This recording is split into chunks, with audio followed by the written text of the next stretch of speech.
I've been using the Galaxy S24 for 5 days, and before making a full review, I came up with a quick list of 6 things I love and 3 things that aren't so great.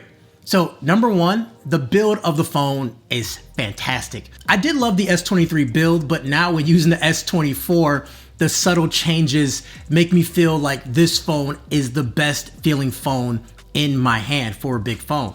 The screen is now flat, the display has anti-glare protection, which comes in quite handy often, and the brightness makes HDR pop a lot more when reviewing your photos or watching content.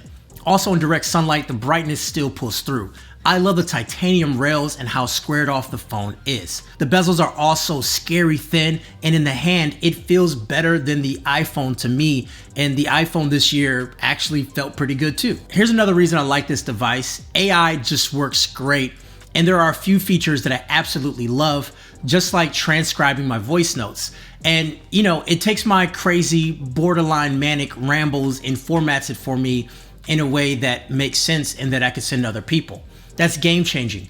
Also, live translations is solid too. A lot of this stuff isn't truly new. It's sort of repackaged and called Galaxy AI, but having it baked into the phone is very solid.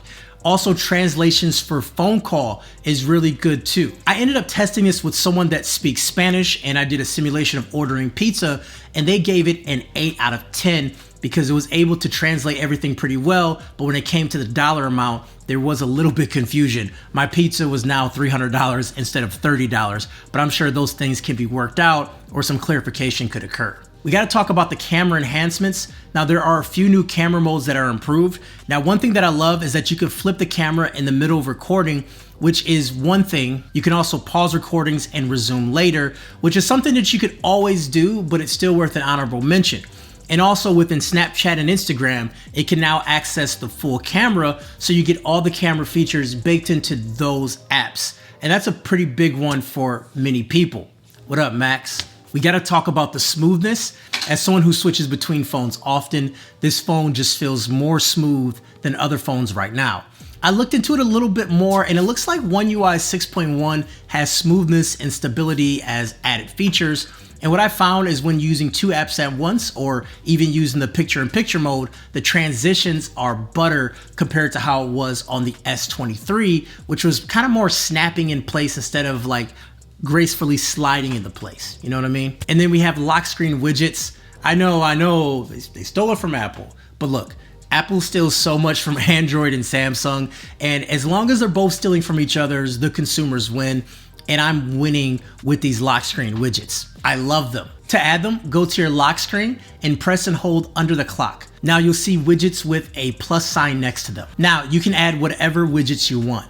This makes using your phone a little bit easier, so you can get whatever you want just by looking at the lock screen instead of unlocking it. And now it's time to talk about some not so good things.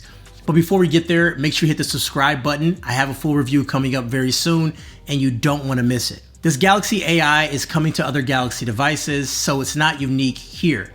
I want a new device to be unique and it feels like a new phone when I buy it, but maybe I'm just gatekeeping. This is going to the S23 series and the Z Flip and Z Fold 5, so the incentive to get a new device isn't quite there with this phone if you have one of the phones from last year. Even after all the enhancements in AI, space zoom is still a gimmick. Dare I say, unusable? It's still very blurry and it just produces bad images. Either make it better or just get rid of it. And finally, there weren't any S Pen improvements that I can find. The S Pen is left unchanged, and for people who love their S Pen and use their S24 Ultra S Pen a lot, some new features, AI or not, would have been very nice, but sadly, that did not happen. There's no such thing as the perfect phone, but the S24 Ultra does have the makings of the best phone of the year. The bar is set very high with this phone, and I'm excited to see what other devices are coming out. But before I get ahead of myself and spoil it, make sure you stay tuned for my full review.